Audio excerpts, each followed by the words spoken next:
everyone! Good morning! How are you doing today? Hope everyone is doing great. Anyways, my name is Angel Gugasin Karn, grade 3 student from Learn Academy. Today, I'm going to show you my project about how to build a s'more that converts light energy to heat energy. Let's go guys! Let's do it together! But first, I will tell you the material that I need for my project. 1 large box, foil, plastic wrap, black construction paper, 1 piece of marshmallow, 2 Graham biscuits, and 1 slice of chocolate bar. And now I will show you how it works. First, I will add the foil inside the box. I will also put in the cover.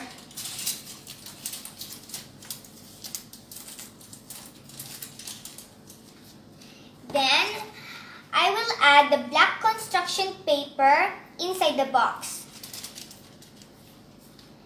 In 1 piece of a Graham biscuit, I will put 1 marshmallow.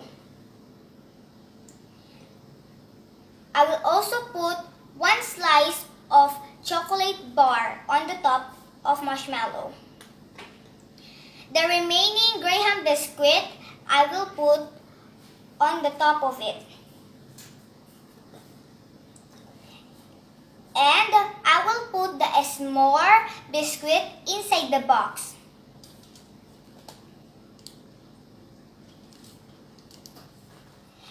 And I will wrap it with plastic wrap.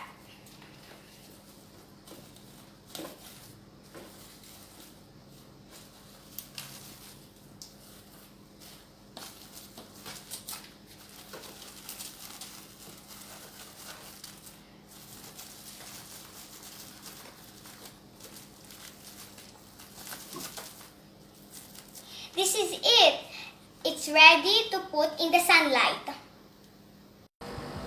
Now I'm here outside the house to put my s'more makers under the sun. And I'm going to wait for 30 minutes for the result. See you guys after 30 minutes. This is it guys. This is the result of my s'more maker. It's really worth it. The energy from the sun transferred to the chocolate that causing it to melt. And the best part is, you got to do this.